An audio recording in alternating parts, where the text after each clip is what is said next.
आइए रुक करते हैं खबरों की ओर। मुख्यमंत्री डॉक्टर मोहन यादव ने प्रदेश सरकार की 2 साल की उपलब्धियां गिनवाई हैं। सीएम ने कहा कि हमारे प्रदेश की आत्मा उनके किसान है और किसान का सशक्तिकरण ही प्रदेश के स्वर्गीय विकास की आधारशिला है। इसी संकल्प के साथ हमारी सरकार ने वर्ष 2026 को कृषक कल्याण वर्ष 2026 के रूप में मनाने का निर्णय लिया है। कृषक कल्याण वर्ष 2026 मध्य प्रदेश के इतिहास में एक मील का पत्थर साबित होगा।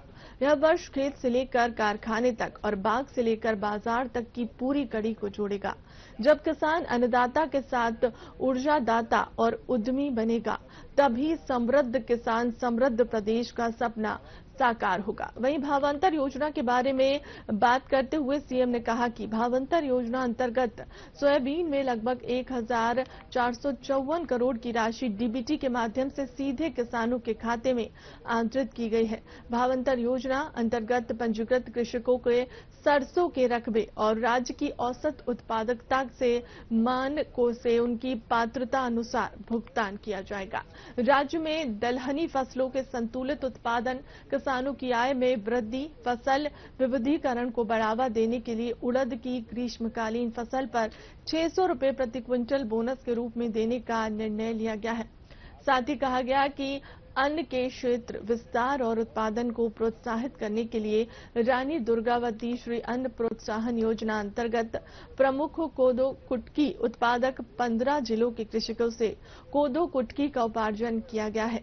पीएम ने प्रधानमंत्री धन जन कृषि योजना, राष्ट्रीय दलहन मिशन, राष्ट्रीय प्राकृतिक खेती मिशन का कृषि उत्पादकता और ग्रामीण समृद्धि को बढ़ावा देने के उद्देश्य से औपचारिक शुभारंभ किया है। प्रधानमंत्री फसल बीमा योजना के अंतर्गत केसीसी धारी कृषकों का फसल बीमा करने में मध्य प्रदेश देश में अग्रणी है।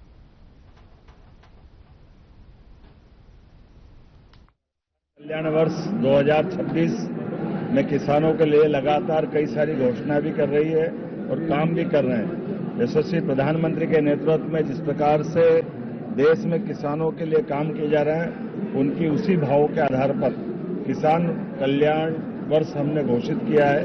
और जैसा कि सबको ज्ञात है, बीते समय हमने सोयाबीन के ऊपर लगभग 1,500 करोड़ से ऊपर की धनराशि भावांतर के माध्यम से किसानों के खाते में डीबीटी से डाली थी। इसके आधार पर हमारी मन की भाव किसान अपनी फसल को मंडी में बेचने आए, मंडी जीवन तो मंडी में व्यापार व्यवसाय बढ़े, सामान्य प्रकार से काम चले, उसी योजना के सफलता के आधार पर पूरे देश में मध्य प्रदेश सरकार के इस निर्णय को सराहा गया है। और सफलता के साथ इस योजना पे केस स्टडी करके कई राज्यों ने इस योजना को समझने के लिए हमारे राज्य में भी आए और अधिकारियों के साथ दिल्ली में भी इस योजना के ऊपर प्रेजेंटेशन हुआ है।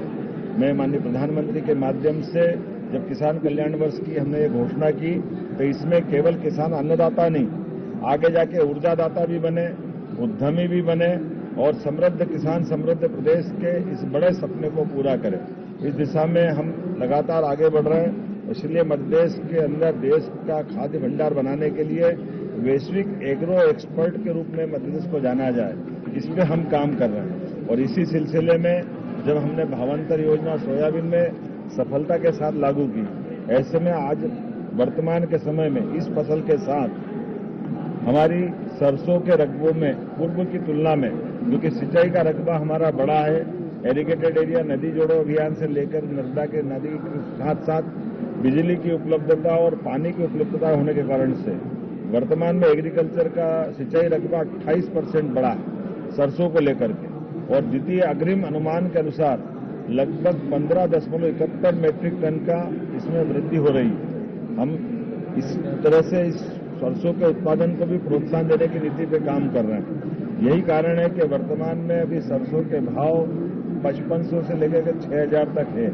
कई बार इसके रेट और गिर जाते हैं। ऐसे में हमारी माननीय मोदी जी के माध्यम से भारत सरकार की एमएसपी 6200 रुपये प्रति क्विंटल की, और इस आधार पर हमारे किसानों को उनकी एमएसपी का दाम मिलना ही चाहिए, इसलिए हम काम कर रहे हैं। इसलिए उनकी उपज के उचित मूल्य दिलाने के लिए प्रावधान और पात्रता के अनुसार भावांतर योजना के बलबूते पर हम पंजीयन करना प्रारंभ कर रहे हैं और एफएक्यू के आधार पर न्यूनतम समर्थन मूल्य किसानों को मिले इसलिए हमने इस योजना पर काम करना प्रारंभ किया और इसी आधार पर आगे जाकर के ये तिलहन का रकबा भी हमारे प्रदेश में बढ़े, इस पर हम काम कर रहे हैं। जब आज राज्य की औसत उत्पादकता की तरफ देखें तो हमने उसकी पात्रता अनुसार उसके भुगतान की सारी योजना बनाई।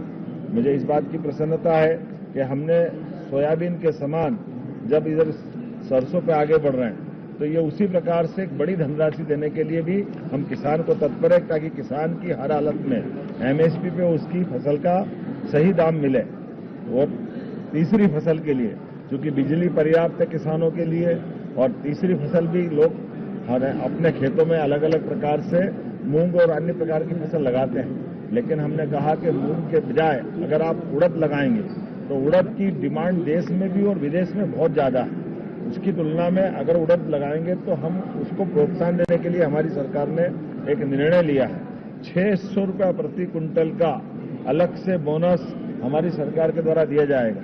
अभी तीसरी फसल लगना बाकी है। ऐसे में आप सबके माध्यम से मैं अपील करना चाहूंगा अपने किसान भाई बहनों से कि फसल के विविधीकरण के लिए, आपकी आय बढ़ाने के लिए और संतुलित दलहन उत्पादन की दृष्टि से यह निर्णय बड़ा एक दीर्घगामी है, दूरंदेशी वाला है और विपणन समस्याओं की चुनौती से निपटने के लिए हमने ग्रीष्मकालीन फसल के लिए ये 600 रुपये का बोनस दिया है।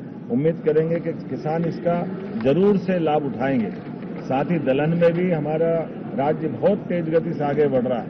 आज की स्थिति में दलहन में हम देश भर में नंबर 1 पे हैं और इसमें और आगे बढ़ाने के लिए हमने अपने मसूर, चना फसल ये प्राइस सपोर्ट स्कीम के अंतर्गत चना 6.49 लाख मेट्रिक टन, मसूर 6.1 लाख मेट्रिक टन का उपार्जन का प्रस्ताव हमने भारत सरकार को भेजा है और वहां के सकारात्मक संदेश हमको मिले।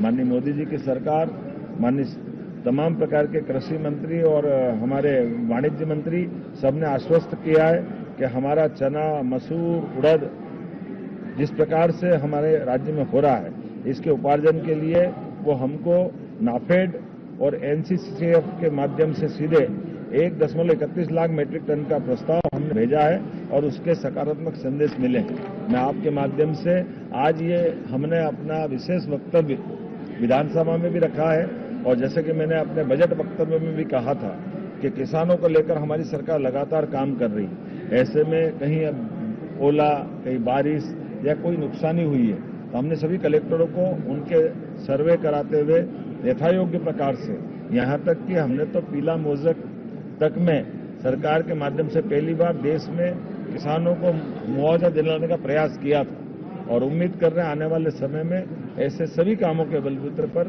किसानों की आय बढ़े, उनके कष्ट के समय सरकार खड़ी रहे और उनको सही दाम एमएसपी पे मिले। इस बात के लिए हमारी सरकार प्रतिबद्ध है। आइए हम सब मिलकर के राज्य की प्रगति के लिए, किसान की बेहतरी के लिए आगे बढ़े। किसान कल्याण वर्ष 2026 में किसानों के लिए लगातार कई सारी घोषणा भी कर रही है और काम भी कर रही है।